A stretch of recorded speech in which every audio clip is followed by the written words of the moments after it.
Welcome back, guys, to another Clash Royale video. Today we're going to be taking a look at one of my fellow clan members' decks that he's been using. Now, he is currently the top member in our clan, sitting at just about 2,800 trophies. Now, here's the deck that he was using. It has got him to his record high of 2,811 trophies. Now, he's only a level 8, so that's pretty decent in my opinion there. So let's go ahead and take a look at the deck itself.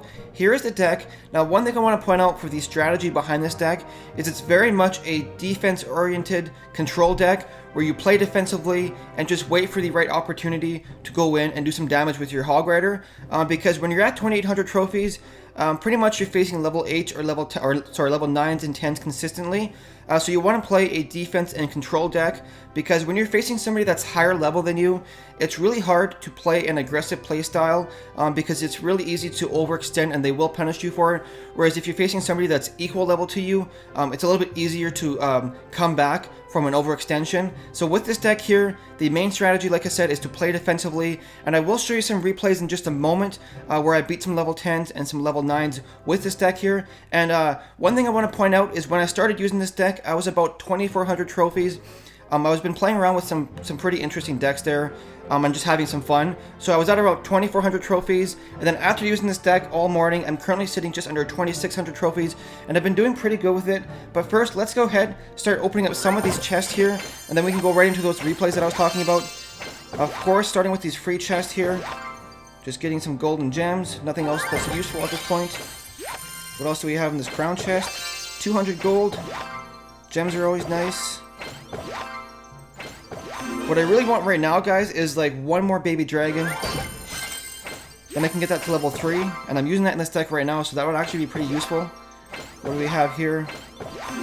Spear goblins are able to be upgraded, but of course I don't really have the gold for that. Silver chest here. And okay, no epics today. Like I said, I'm saving that giant chest for a massive chest opening. Anyways, guys, let's go ahead to that replay. So here we are with the first replay. This was against a level 10. Now right at the start of the battle here, I dropped a crying face and a good game, just because I was pretty surprised to see a level 10 this low in trophies. I think this battle here I was at level 2,400 trophies. But right at the start here, we're going to try and be aggressive. We're going to wait for him to make the first move. He drops the giant skeleton, so we're going to do a counter push on the right hand side, because I know my barbarians can take out that giant skeleton pretty easily, and he will have to defend that Hog Rider push. So right there, we were able to go in with the Hog Rider and do a pretty significant amount of damage to that right-hand tower. Now, one thing I want to point out with this guy's deck is he had some pretty good synergy with it. He has the Minion Horde, the Goblin Barrel, as well as the Skeleton Army. All three of those things are zap worthy, and of course I only have one zap card in my deck. I don't have the arrows or anything else like that. So as you'll see throughout this battle, he does a pretty good job at baiting out my zap card and then going in with the other cards to do some damage here. But right here, he's got his witch coming up here, a level 5 witch. I'm going to use my level 2 baby dragon to take out those skeletons. Now once that witch locks onto my baby dragon, I try to go in with the goblins to take her out, but unfortunately he dropped his baby dragon right at the same time. Now right here, he's got a really strong push coming in here. He's got a giant skeleton, a witch, as well as a baby dragon. I'm going to go ahead and drop my barbarians behind that giant skeleton, guys. If you're facing a giant skeleton, you really want to place your troops behind him, pull him back to the bridge, and then that way when he drops his giant bomb, hopefully your troops will be able to walk out of the range before it explodes. But right there, of course, he had his skeleton army, which distracted my barbarians. Now right here, he drops his goblin barrel. I'm going to use my goblins to distract that. Now as you'll see throughout this battle, guys, he drops his goblin barrel in the exact same position every single time, which is something that you really don't want to do. You want to try and mix it up, and ideally, if you place your goblin barrel right on top of the tower, the goblins will split up into a triangle, and if the opponent drops defending troops, they won't be able to distract all of the goblins at once. But throughout this battle here, he drops his goblin barrel in the exact same left corner of that tower, so he gets pretty predictable, and I am able to defend it with troops. But as you'll see right here, he has another push coming in here. I was forced to drop my barbarians because I wanted to take out that witch before it got to the tower and before it spawned some skeletons. So right here, I'm going to desperately try and keep that giant skeleton away from my tower. I have 2 electro pumps out here right in the middle, just really trying to defend here because I know he has 3 different troops that I can't use my zap on. Now right there, he tries to go in once again with that goblin barrel. Of course, I can predict where he's going to drop it, so I use those barbarians to defend it. But right here, we're at 20 seconds left in the battle. Things really aren't looking good because my tower is down to 500 health. But I do have some barbarians going in on the left-hand side. And so I'm going to try and do a split push here. which is one of the best strategies with this deck, guys, is doing a split push, because he has to try and choose which lane he wants to defend. So right there, I was able to go in with my Hog Rider and get some decent damage done to his tower. Now we're at 5 seconds left. That Zap spell distracts those goblins for just a couple of seconds. My tower is all the way down to 300 health, and we're in overtime, so it's kind of really looking risky here. He's got a Baby Dragon coming in here, a level 5 Baby Dragon. So I'm going to distract it with my level 2 Baby Dragon, which, with the help of my Crown Tower, will take it out. Now, at this point, he has a minion horde coming in on the right-hand side. I'm going to use my own mini horde to distract that because I want to save my Zap spell for his Goblin. Now, right here, guys, we have a couple seconds left. My tower is all the way down to 25 health. My Hog Rider is on the right-hand side, and he's able to take out that tower for a 1 crown victory over a level 10, guys. Really awesome display of how well this deck can do against higher levels. So here we are with the next replay, guys. Now this was against a level 8, but I wanted to show it to you guys anyways because it highlights one of the weaknesses of this deck, and I want to show you guys how I dealt with this weakness. Now this opponent was using a P.E.K.K.A. and 3 Musketeer strategy, which is super deadly, and unfortunately I only have one spell in my deck, and that's the Zap spell, which doesn't do too much damage. So I don't have the Fireball, which is one of the best counters to the 3 Musketeers. So I want to show you guys how I counter this 3 Musketeer strategy with this deck here.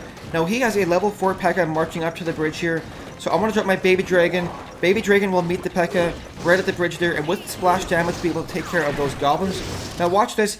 He drops down the 3 Musketeers, which unfortunately are on his side of the bridge. So I can't drop anything yet to take care of it.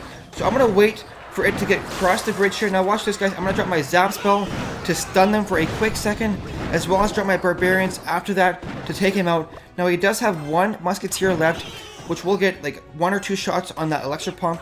But overall, we defended pretty decently right there. Now at this point, we do have an Elixir advantage. So watch what we're going to do right here, guys. We're going to wait till we get to 10 Elixir. Like I said in my previous videos, we usually don't like to play to 0. So right there, we're going to drop down the Elixir Pump, play it safe, have that extra level of distraction up before we go on the attack. Now he drops his own Elixir Pump right in the middle. Now one thing I noticed at this point in the battle was his Elixir Pump was pretty far forward. So I'm going to try and go in with my Baby Dragon and take out that Elixir Pump. Now fortunately, the Baby Dragon is out of reach of both of his towers.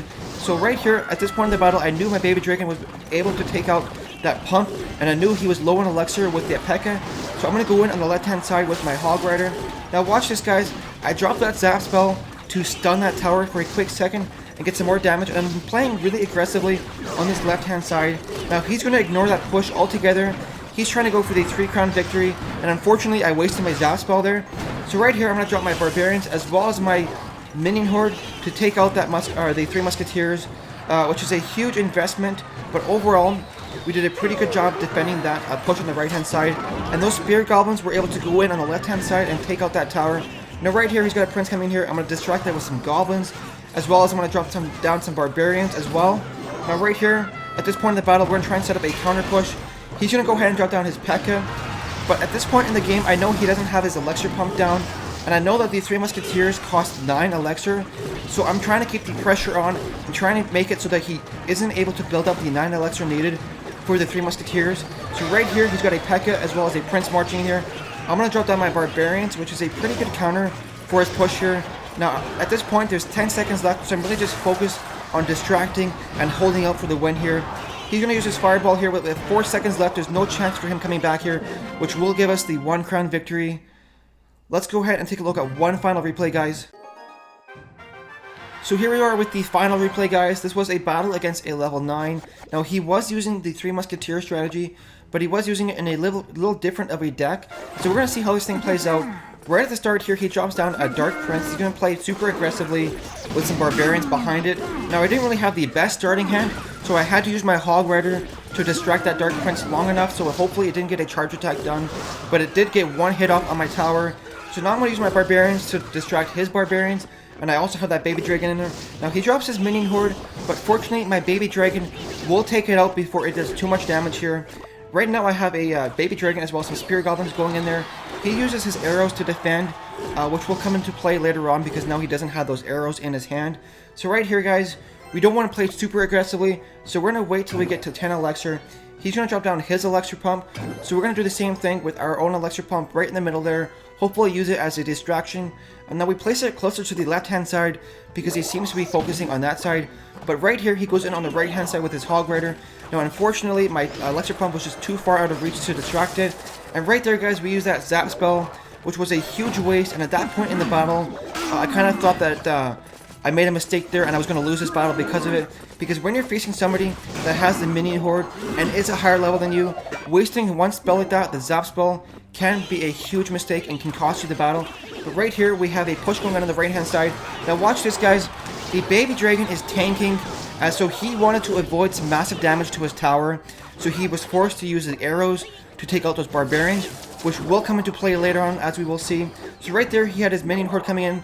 I dropped my Zap spell to take care of that minion horde. Now right here, guys, we're going to go ahead and drop down a second Electric Pump. But he has his Hog Rider coming in here.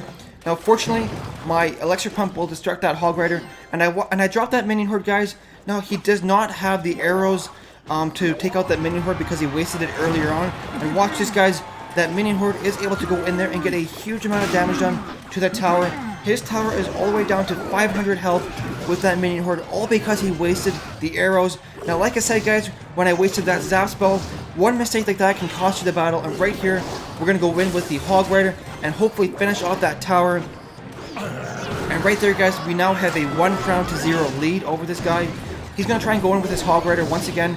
We're going to distract it, and with 30 seconds left, I'm really just going to be focused on defense here and trying to hold out for the 1 crown victory. He's going to try and go in with that Dark Prince as well as some barbarians.